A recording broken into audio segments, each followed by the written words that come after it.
여러분과 함께 복음에 합당한 삶이라고 하는 제목으로 함께 말씀을 나누려고 합니다. 말씀을 통하여 성령님께서 각자에게 들려주시는 그 세미한 음성을 듣는 시간이 되기를 바랍니다. 여러분, 지난 주간에 대통령이 비상계엄을 선포했습니다. 여러분 모두 놀라지 않으셨나요? 아마 다 놀라셨을 겁니다. 저도 화요일 저녁에 유튜브를 잠들기 전에 열었는데 대통령이 비상계엄을 선포하는 영상을 보고 깜짝 놀랐습니다. 처음에는 전쟁이 일어난 줄 알았습니다.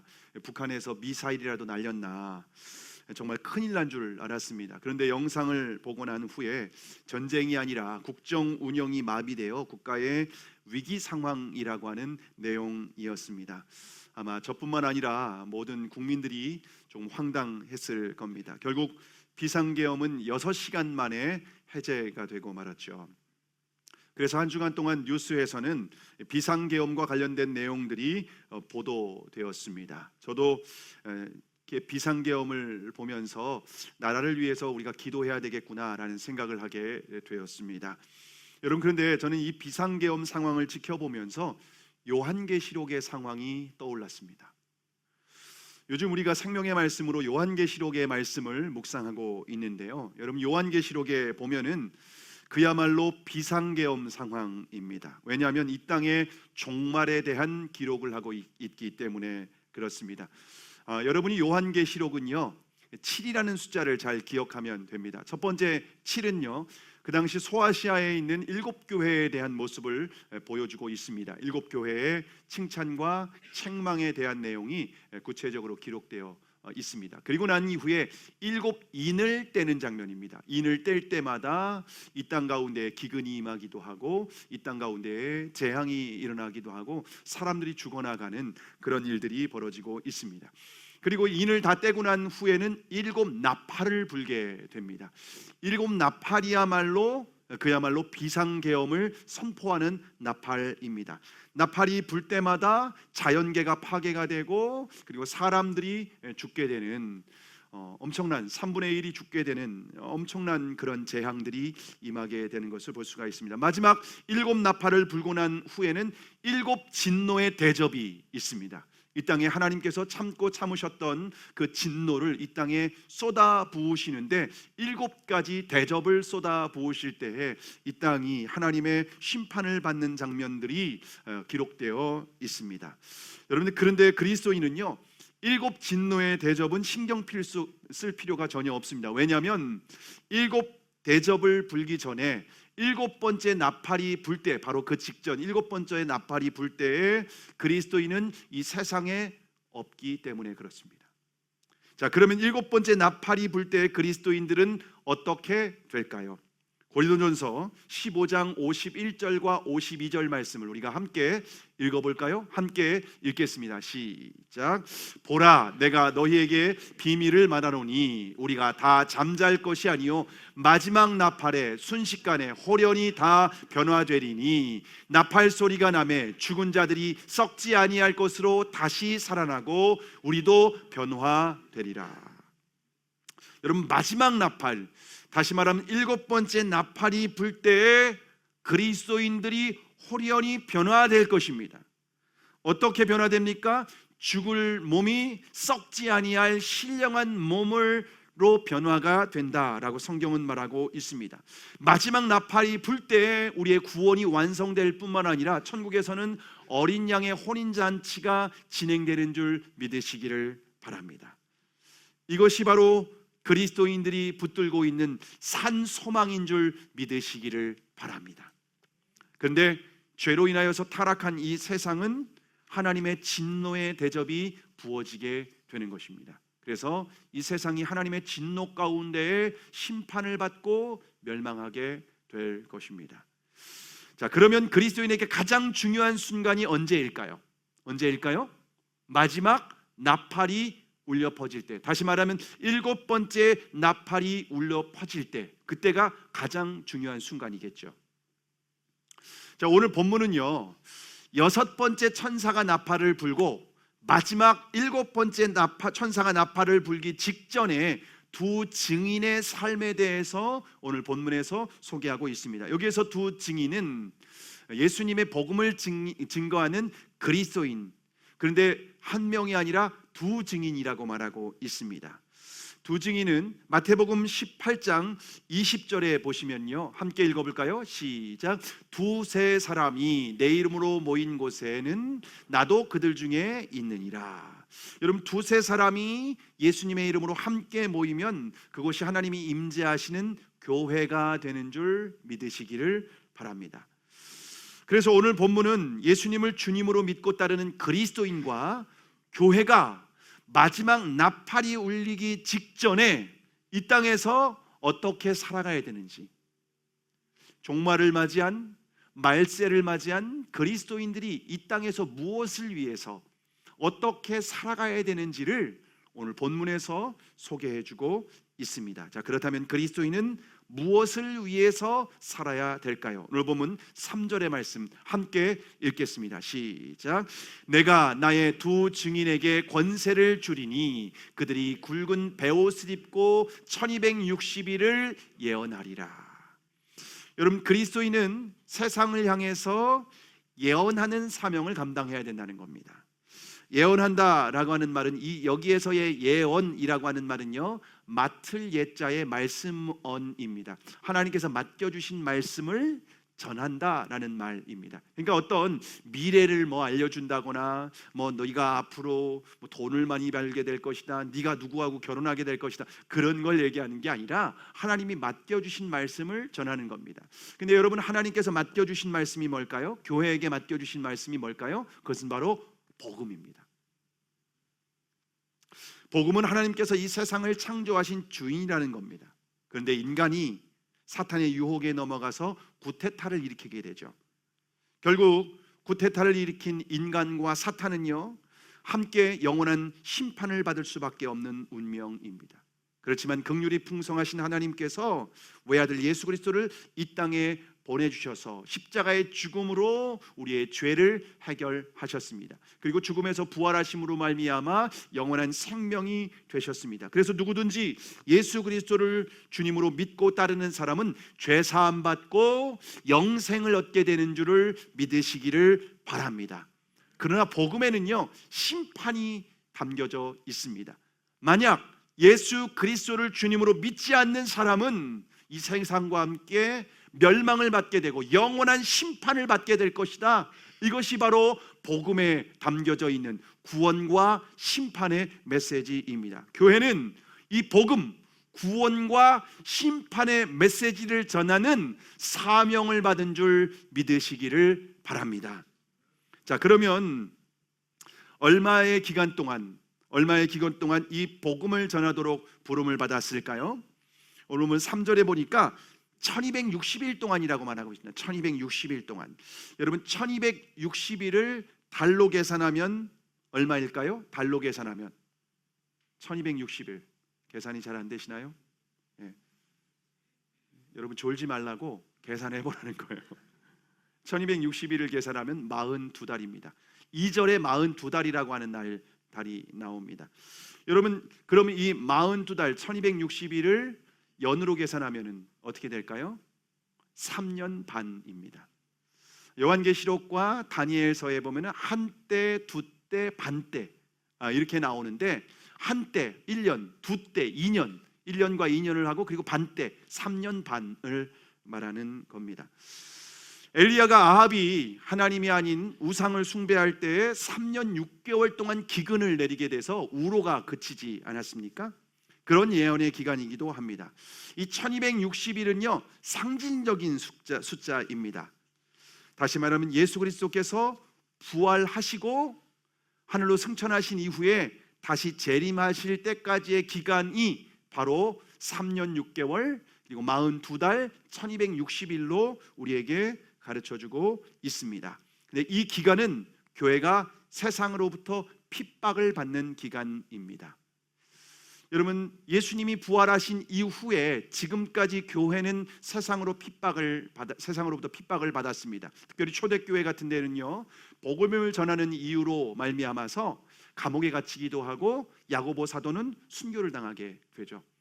그리고 기독교인들은요, 예루살렘에서 쫓겨나게 되고 세상으로 흩어져 버리게 됩니다. 곳곳에서 정말 세상 사람 우리 그리스도인들이 온 세상 가운데 흩어지면서 복음을 전합니다. 그런데 그리스도인들은요 로마의 핍박 그리고 온 세상에 계속해서 기독교 역사를 보면 핍박받는 역사였습니다. 그래서 많은 그리스도인들이 순교를 당했습니다. 왜 순교를 당했습니까? 복음을 전한다는 이유로. 예수 그리스도의 복음을 믿고 예수 그리스도의 복음을 전한다는 이유로 순교를 당했습니다. 그런데 그럼에도 불구하고 교회는 그리스도인들은 때를 얻든지 못 얻든지 이 복음을 증거하게 되었고 이 복음이 저와 여러분에게도 전해지게 되어 저와 여러분이 구원받게 된 줄 믿으시기를 바랍니다.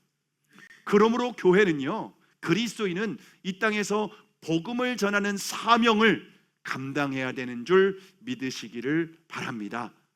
왜냐하면 천하 인간에게 구원을 얻을 만한 다른 이름을 우리에게 주신 일이 없습니다. 다른 방법도 없습니다. 오직 예수님만이 길이요 진리요 생명인 줄을 믿으시기를 바랍니다. 자, 그런데 이 두 증인이 어떤 옷을 입고 있다고 말하고 있습니까? 3절에 보니까 굵은 베옷을 입고 있다라고 말하고 있습니다. 이 굵은 베옷을 입었다는 말은 극심한 슬픔과 애통을 의미하는 겁니다. 여러분, 그러면 왜 이 교회가 그리스도인이 이 극심한 슬픔과 애통을 느끼게 될까요? 왜냐하면 하나님을 거역하는 세상의 죄를 바라보며 애통해 하는 겁니다. 진리를 거부하고 거짓을 따라가는 이 세상을 바라보며 탄식을 하는 겁니다. 하나님이 아닌 이 마귀의 종노릇하는 이 세상을 바라보면서 슬퍼하는 겁니다. 자, 그러면 여러분, 그리스도인은 죄로부터 자유로울까요? 저와 여러분은 죄로부터 자유롭습니까? 우리는 예수 그리스도를 믿음으로 말미암아 죄 사함 받고 하나님의 백성이 되었습니다. 하나님의 자녀가 되었습니다. 그러나 여전히 우리 안에도 죄가 있습니다. 세상 사람들을 향하여서 죄인이라고 하지만 여전히 우리도 죄가 있습니다. 진리 대신 예수 그리스도를 따르는 것이 아니라 죄와 사탄에 미혹되어서 자신의 본성을 따라갈 때가 있습니다. 예수님을 주님으로 믿고 따르는 것이 아니라 내가 주인된 삶을 살아갈 때가 있다는 겁니다. 그래서 그리스도인은 세상의 죄를 바라보며 슬퍼할 뿐만 아니라 내 안에 있는 죄를 바라보며 애통해 하게 되는 겁니다. 우리가 예수님 믿기 전에는요 죄에 대해서는 무감각했습니다. 나름대로 나 정도면 괜찮은 사람 아니야? 이런 생각을 하고 살았다는 겁니다. 세상 사람들이 다 그러니까 다 그래도 되는 줄 알았습니다.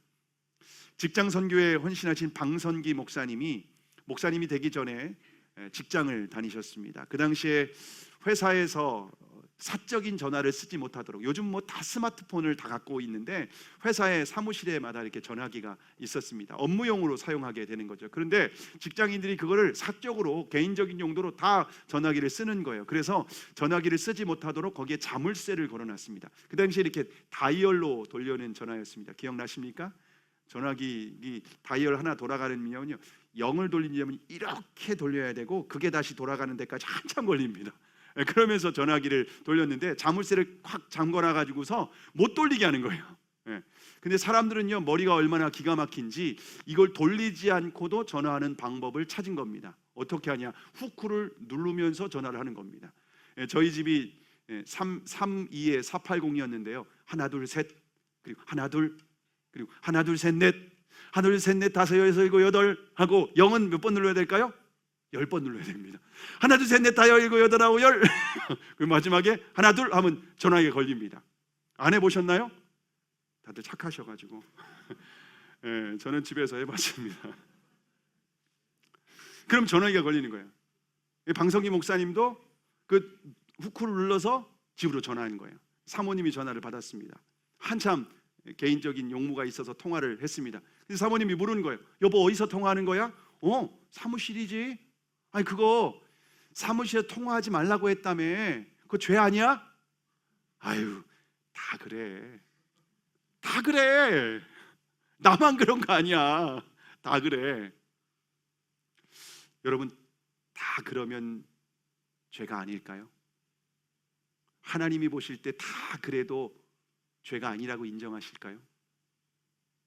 여러분 다 그래도 죄는 죄입니다. 여러분, 우리가 예수님을 믿고 나면은 말씀의 빛 앞에서 우리 자신을 보게 되는 거예요. 여러분, 주님 앞에서 우리를 바라보면 죄가 드러나게 되는 겁니다. 죄에 대해서 무감각했고 나 정도면 나름대로 괜찮은 사람이라고 생각했는데 하나님 앞에서 내 죄가 드러나는 겁니다. 자신의 죄를 발견한 사람은 탄식할 수밖에 없습니다. 애통할 수밖에 없어요. 사도 바울의 고백과 같이 오호라 나는 곤고한 자로다. 누가 이 사망의 몸에서 나를 건져내랴. 이렇게 탄식할 수밖에 없는 겁니다. 이처럼 자신의 죄를 발견한 사람은 애통하며 하나님 앞에 회개합니다. 근데 이 회개는 한 번으로 끝나지 않습니다. 날마다 회개합니다. 회개하면 또 회개할 거리가 생기는 거예요. 주님께 더 가까이 가면 다가갈수록 회개할 거리가 생깁니다. 마치 불빛 앞에 다가가면은요, 그 밝은 빛 앞에서 작은 먼지가 다 비추어지는 것처럼 주님 앞에서 우리 안에 숨겨져 있는 은밀한 죄까지 다 드러나게 되는 거예요. 어둠에 있을 때는 보이지 않았어요. 어둠에 있을 때는 깨닫지 못했어요. 어둠에 있을 때는 내가 괜찮은 줄 알았어요. 근데 빛 대신 주님 앞에서 주님과 나를 비교하고 발견해 보니까 세상 사람들을 향해서 손가락질하고 세상을 향해서 판단하고 정죄했던 그 죄가 내 안에 있다는 거죠. 나도 예외가 아니라는 겁니다. 이처럼 그리스도인은 말씀 앞에, 그리스도 앞에서, 주님 앞에서 우리의 죄를 회개하는 사람들입니다. 그런 과정을 통해서 성도가 성도다워지고 교회가 교회다워지는 줄을 믿으시기를 바랍니다. 자, 그러면 교회가 핍박 가운데 어떻게 복음을 전할 수 있을까요? 어떻게 우리가 복음을 전하면 핍박을 하는데 심지어 옥에 가두고 죽임을 당하는 우리 기독교 역사, 이 험난한 상황 가운데에서 어떻게 복음을 전할 수 있을까요? 오늘 본문 5절과 6절의 말씀을 함께 읽겠습니다. 시작. 만일 누구든지 그를 해하고자 하면 그들의 입에서 불이 나와서 그들의 원수를 삼켜버릴 것이요, 누구든지 그들을 해하고자 하면 반드시 그와 같이 죽임을 당하리라. 그들이 권능을 가지고 하늘을 닫아 그 예언하는 날 동안 비가 오지 못하게 하고, 또 권능을 가지고 물을 피로 변하게 하고, 아무 때든지 원하는 대로 여러 가지 재앙으로 땅을 치리로다. 핍박 가운데에도 우리가 복음을 전할 수 있도록 주님께서 권세를 주신 줄 믿으시기를 바랍니다. 증인의 입에서 막 불이 나오는 거예요. 그러니까 하늘문이 닫히기도 하고 다시 열리기도 하고 물이 피로 변하기도 하는 이런 놀라운 권능을 행하게 되는 겁니다. 여러분, 이것은 영적인 상황 가운데에서 이루어지는 일이라는 겁니다. 그리스도인들이 복음을 전할 때 영적으로 입에서 불이 나오는 것과 같은 능력이 있다는 겁니다.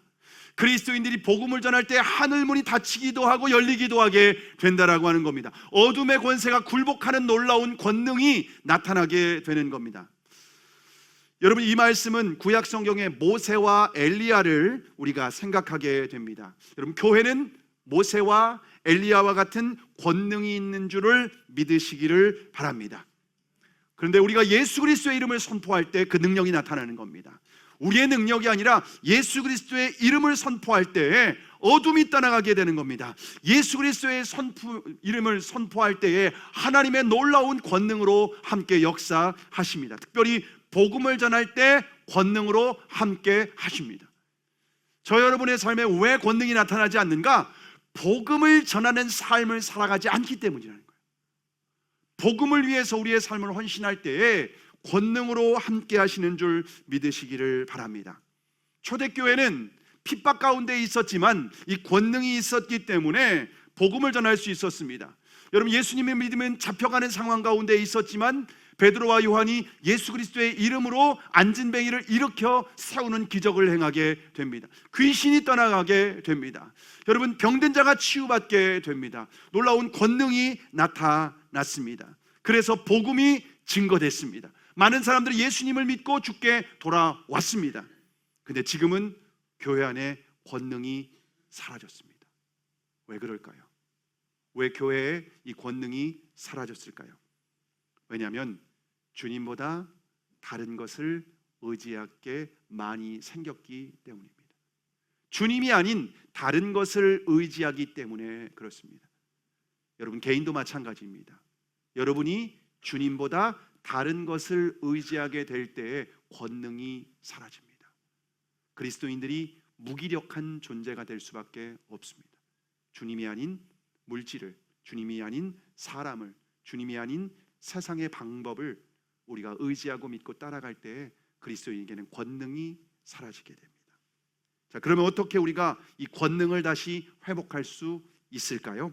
오늘 본문 4절의 말씀을 함께 읽겠습니다. 시작. 그들은 이 땅의 주 앞에 서 있는 두 감람나무와 두 촛대니.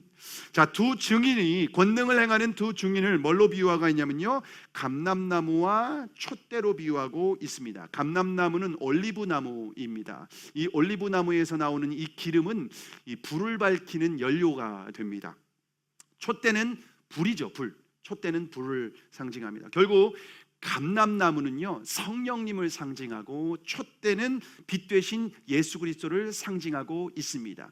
교회가 권능을 회복하려면요, 빛 대신 예수 그리스도를 의지하는 거예요. 그리고 성령의 권능을 사모하고 갈망할 때 기름 부어 주십니다. 그럴 때 교회 가운데 그리스도인이 권능을 다시 회복하는 줄 믿으시기를 바랍니다. 제가 처음 사역을 할 때 사역의 경험이 아무것도 없었습니다. 경험이 없으니까 어떻게 하게 되냐면요, 주님만 의지하게 되더라고요. 더 기도하고, 하나님 도와주세요, 하나님 나를 사용해 주세요, 하나님 지혜를 주세요, 하나님 권능을 주세요, 계속해서 기도하게 되었습니다. 그런 가운데 하나님이 임재하셔서 악한 영이 떠나가는 역사가 있었고, 병든 사람이 치유받게 되었고, 청소년부가 부흥하는 경험도 했습니다. 그때 제가 정말 중요한 것을 깨달았습니다. 여러분, 주님의 사명, 주님의 일은 우리의 힘과 지혜와 능력, 세상에 어떤 화려한 사람, 어떤 스펙이 있는 사람, 세상에 어떤 권세가 있는 사람, 세상에 어떤 지식이 있는 사람이 하나님의 일을 감당하는 것이 아니라 주님을 의지하는 사람이 하나님의 권능으로 사명을 감당하게 되는 줄 믿으시기를 바랍니다. 여러분, 주님의 사명을 맡은 저와 여러분이 주님의 몸된 교회를 섬길 때에 나는 할 수 없어요. 뭐 오늘도 교회 학교 교사라든가 또 여러 앞으로 이제 2025년을 섬길 봉사자들을 찾는데, 여러분의 능력으로 하는 것이 아니라 주님을 의지하는 믿음으로 하는 겁니다. 내가 주님을 의지하면 주님을 붙드는 사람에게 주님께서는 권능을 주십니다. 지혜를 주십니다. 능력으로 역사하십니다. 그래서 사명을 감당케 하시는 줄 믿으시기를 바랍니다. 제가 교회를 개척할 때도 동일한 경험을 했습니다. 처음 교회를 개척할 때 아무것도 할 수 없는 거예요. 의지할 것이 아무것도 없었습니다. 그래서 오직 주님만 바라보고 간절히 기도했습니다. 뭐 건물도, 예배를 드릴 장소도 없었습니다. 그럴 때 주님께서 유치원 강당에서 예배를 드릴 수 있도록 환경을 열어주셨습니다. 유치원 강당에서 예배를 드릴 때 저희가 금요일 저녁에도 모였습니다. 다 함께 모여서 같이 손을 잡고 합심으로 기도했습니다. 합심으로 기도할 때 주님께서 권능으로 함께 해주셔서 우리에게 필요한 재정을 공급해 주셨고, 예배당을 허락해 주셨고, 또 하나님께서 정말 지난 6년의 시간 동안 우리 교회에 새가족도 보내주시고, 또 구원받는 역사와 하나님이 함께 하시는 권능의 역사를 경험할 수 있게 되었습니다. 그런데 6년이 지난 시점에 우리가 이제 주님보다 의지할 게 생긴 거예요. 사람도 이전보다 많아졌고, 재정도 이전보다 많아지고, 지식과 경험도 생기는 거죠. 여러분, 그러면은요, 그때가 가장 위기의 때입니다. 우리가 주님이 아닌 다른 것을 의지할 때, 여러분이 개인적으로, 가정적으로, 사업적으로 여러분 주님이 아닌 다른 것이 의지할 게 많이 생기잖아요. 그때가 가장 위험한 때입니다. 영적으로 깨어 있어야 될 때입니다. 그렇지 않으면 권능을 다 거두어 가십니다. 교회도 마찬가지입니다. 제가 이번 다니엘 기도회를 하고 있는데 하나님께서 저에게 주신 마음이 뭐였냐면, 처음 사랑을 회복하라는 거예요. 처음 마음을 회복하라는 거예요. 여러분, 우리가 처음 마음을 회복해야 됩니다. 교회가 부흥하고, 교회가 수십 년 되고, 교회가 아무리 성장한다 할지라도 교회는 오직 주님만 붙들어야 됩니다. 오직 주님만 의지할 때에 권능으로 함께 하십니다. 그래서 처음 마음을 회복하기 위해서 다니엘 기도 때부터 계속 기도하는데 주님께서 제 마음 가운데 우리 교회가 릴레이하며 금식 기도를 하라는 마음을 주셨습니다. 그래서 1월 2일부터 4일까지 3일간 저희가 릴레이 금식 기도회를 하려고 합니다. 여러분 연말에 많이 드세요. 미리 많이 드시고 모임도 있으면 열심히 찾아가시고 신정 때도 많이 드십시오. 많이 드시고 3일 동안 쫙 빼십시오. 1월 2일부터 4일까지 저희가 릴레이 금식 기도를 하면서 주님을 의지하려고 합니다. 여러분 새해가 돌아온다고 여러분 새 날이 시작될까요? 그렇지 않아요. 우리의 마음이 새로워져야 돼요. 우리의 믿음이 새로워져야 돼요. 주님을 의지하고 바라볼 때에 새 날이 시작이 되는 겁니다. 2025년에 여러분의 삶이 새로운 생애로 주님의 권능으로 함께하길 원한다면 함께 금식하며 오직 주님만 의지하는 저와 여러분이 될 수 있기를 바랍니다. 우리 더 살리는 교회도 2025년에 정말 주님만 의지해서 정말 우리 주님께서 우리 더 살리는 교회를 통하여서 복음을 증거하는 사명을 감당하실 줄로 믿습니다. 여러분 나라적으로 국가적으로도 기도할 제목이 얼마나 많이 있습니까? 교회적으로도 기도할 제목이 있고 여러분 개인과 가정 가운데 기도할 제목이 많이 있습니다. 여러분 기도하지 않고 그냥 될 대로 되겠지, 그냥 알아서 하나님이 잘해 주시겠지. 아니요, 하나님은 우리의 믿음과 기도를 통해서 일하시는 줄 믿으시기를 바랍니다. 요한계시록의 8장에 보니까는요, 8장 3절 4절에 보니까 기도가 이 금 대접에 하늘로 올라갑니다. 그러면은요 금 하늘에 있는 제단에서 불이 그 기도와 함께 섞여서 이 땅에 다시 떨어지게 됩니다. 그럴 때 우레소리, 번개소리, 천둥소리, 놀라운 기적으로 함께하는 것을 볼 수가 있습니다. 여러분 하나님은 우리의 기도를 통하여 일하시는 분이십니다. 우리의 기도와 하나님의 불이 임할 때 이 땅 가운데 하나님의 기적과 하나님의 권능과 하나님의 역사가 우리의 삶 가운데 이루어지게 되는 줄 믿으시기를 바랍니다. 자, 그러면 복음을 증거할 때 사탄이 가만히 있을까요? 사탄이 가만히 있을까요? 오늘 보면 7절과 8절의 말씀을 함께 읽겠습니다. 시작. 그들이 그 증언을 마칠 때 무적행으로부터 올라오는 짐승이 그들과 더불어 전쟁을 일으켜 그들을 이기고 그들을 죽일 터인즉 8절 그들의 시체가 큰 성 길에 있으리니 그 성은 영적으로 하면 소돔이라고도 하고 애굽이라고도 하니 곧 그들의 주께서 십자가에 못 박히신 곳이라. 여러분 우리가 복음을 전하면 치열한 영적 전쟁이 있습니다. 왜냐하면 사탄이 가장 싫어하는 것이 바로 복음이기 때문에 그렇습니다. 복음은 예수님께서 십자가로 사탄의 머리를 박살내고 승리하셨다라고 하는 증거입니다. 그래서 사탄은 우리가 복음을 전하지 못하도록 수단과 방법을 가리지 않고 교회 공격합니다. 교회 안에 문제를 일으켜요. 관계 가운데 문제를 일으키고요, 분열시킵니다. 그래서 복음에 집중하도록 하는 것이 아니라 교회가 다른 것에 집중하도록 만드는 거예요. 분산시키는 거예요. 사람의 갈등을 일으킵니다. 연합해서 복음에 집중해야 되는데 쓸데없는 것에 쓸데없는 일을 일으키고 쓸데없는 것에 관심을 가리키고 쓸데없는 말을 만들고 분산시키는 거예요. 사단의 종로로 타게 되는 사람들이 교회 안에 있을 수 있습니다. 복음에 집중하지 않고 다른 거에 집중하게 만드는 거예요.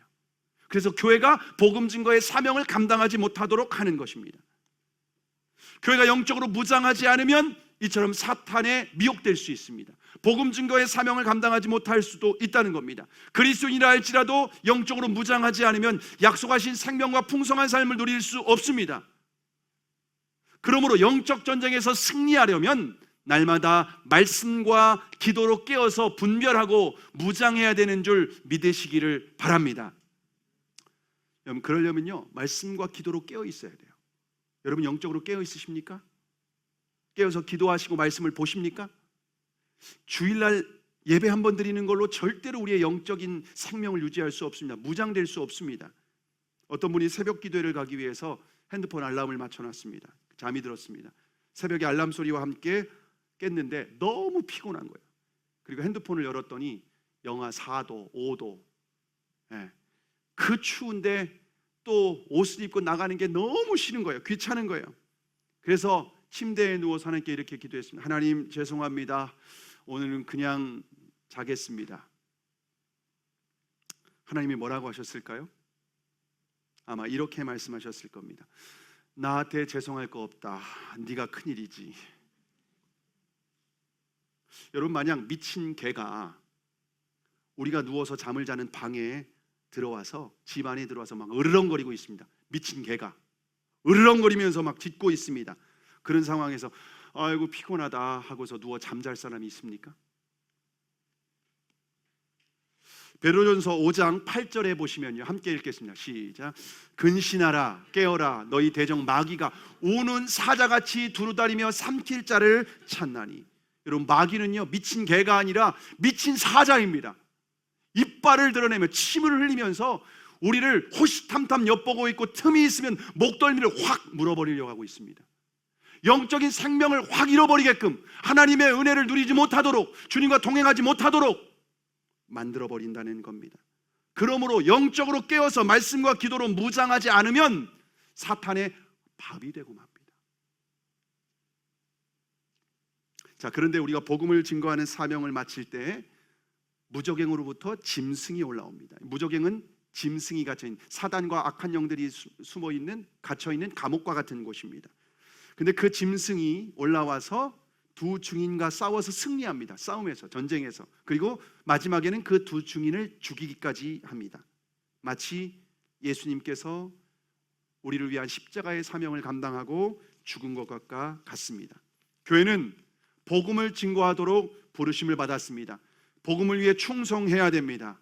교회는 주님과 같이 십자가의 길을 걸어가야 됩니다. 그러나 마지막은 영광이 아니라 죽음입니다. 여러분, 왜 우리가 실망하고 왜 우리가 낙심하게 될까요? 예수님 믿었어요. 주님을 위해서 헌신했어요. 주님을 위해서 충성했어요. 근데 우리 눈에 보이는 결과는 뭐예요? 실패예요. 하나님이 부재하신 것 같아요. 하나님이 내 기도 안 들어주신 것 같아요. 죽음으로 끝나는 것 같아요. 이대로 내 인생 끝난 것 같아요. 실패한 것 같아요. 그래서 낙심하는 거 아닙니까? 그래서 실망하는 거 아닙니까? 열매 없는 것 같으니까. 예수님 믿어봤자 다 소용없네. 기도해봤자 다 소용없네. 근데 이 두 증인도 죽음으로 끝나요. 짐승에게 잡아먹힌 거예요. 근데 더 황당한 것은요, 그 두 증인의 모습을 보며 세상이 기뻐하는 거예요. 땅에 사는 자들, 하나님을 믿지 않는 사람들이라는 거예요. 땅에 사는 자들, 그들이 막 기뻐하고 서로 예물까지 보내며 잔치까지 벌입니다. 왜냐하면 그동안 복음의 진리 때문에 자신들이 괴로웠기 때문에 그렇습니다. 뭐 예수님이 주인이라고 하고 하나님이 창조하셨다고 하고 그리고 이 세상에 마지막 심판이 있다고 하는 그런 메시지를 들으니까 괴로웠던 거예요. 그런데 그들이 죽은 거예요. 보기 좋다 하면서 박수를 치면서 노래를 부르고 잔치를 벌이고 있는 겁니다. 승리의 노래를 부르고 있는 겁니다. 자, 그러면 복음을 위해서 사명을 감당한 그리스도인들을 하나님께서 어떻게 책임지실까요? 이대로 끝난 것일까요? 오늘 보면 11절과 12절을 함께 큰 소리로 읽겠습니다. 시작. 3일 반 후에 하나님께로부터 생기가 그들 속에 들어가매 그들이 발로 일어서니 구경하는 자들이 크게 두려워하더라. 하늘로부터 큰 음성이 있어 이리로 올라오라 함을 그들이 듣고 구름을 타고 하늘로 올라가니 그들의 원수들도 구경하더라. 여러분, 사명을 감당하고 죽은 사람들을 하나님이 어떻게 책임지시죠? 하늘로부터 생기가 그들 속에 들어갑니다. 성령의 능력으로 그들을 다시 일으켜주시고 살려주십니다. 그리고 영원히 죽지 않는 신령한 몸으로 다시 그들을 부활시켜 주십니다. 그뿐만 아니라 하늘로부터 나팔 소리와 함께 구름을 타고 영광 가운데로 주님께로 올라가서 주님과 함께 왕노릇하게 되는 줄 믿으시기를 바랍니다. 그러면 이 땅 가운데 그리스도인들이 하늘로 들려올림 받았을 때 이 땅 가운데 진노의 대접이 쏟아 부어지게 되는 겁니다. 이 땅에 진노의 대접이 쏟아 부어질 때 이 땅이 멸망하게 되는 겁니다. 누가 그 부활의 영광을 누릴 수 있습니까? 복음을 위하여서 자신의 삶을 헌신하고 끝까지 십자가의 길을 걸어간 사람들입니다. 누가 그 영광 가운데 부활의 영광을 누리겠습니까? 복음을 믿고 정말 그리스도를 위해서 헌신한 사람들인 줄 믿으시기를 바랍니다. 여러분은 진짜 복음을 믿습니까? 예수님 믿으면 내가 영원히 지옥 가는데 믿음으로 말미암아 영원한 생명을 얻었다는 것을 믿으십니까?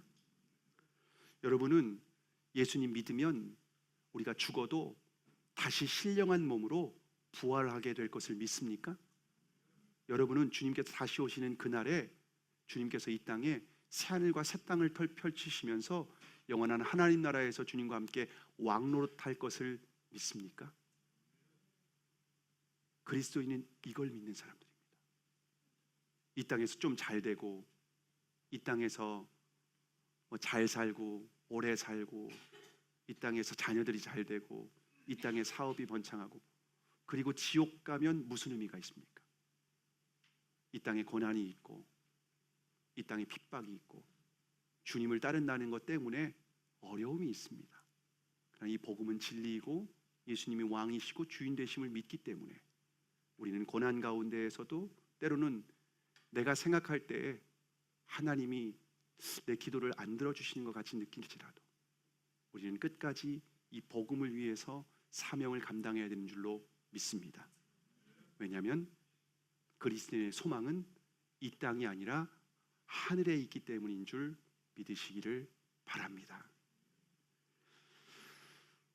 여러분, C.T. 스터드라는 영국 귀족 가문에 태어난 한 사람이 있습니다. 그는 명문대학인 케임브리지를 졸업했습니다. 그리고 당대의 최고의 스포츠였던 크리켓의 스포츠 최고의 스타였습니다. 그런데 D.L. 무디가 전하는 복음전도 집회에 참여했다가 예수님을 주님으로 영접하고 복음을 위해서 자신의 삶을 헌신하게 되죠.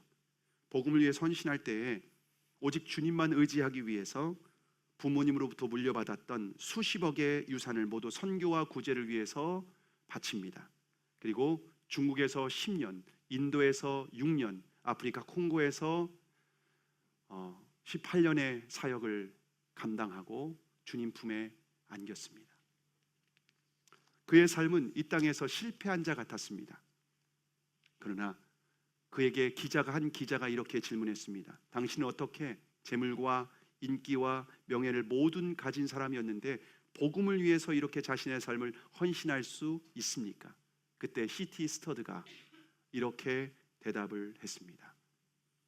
예수 그리스도께서 하나님이시며 그분이 나를 위해서 죽으셨다면 그분을 위한 나의 어떤 희생도 결코 크다고 할 수 없습니다.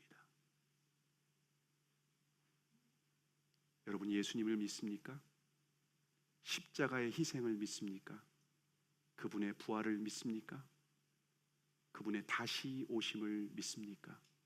새 하늘과 새 땅을 믿습니까? 그렇다면 복음을 위해서 저와 여러분이 어떤 희생을 할지라도 그것은 결코 큰 희생이 될 수 없습니다. 저와 여러분이 이 복음을 위하여 우리 주 예수 그리스도를 위해서 이 땅에 남은 삶을 헌신하며 살아가는 복음에 합당한 삶이 되기를 주님의 이름으로 축복합니다.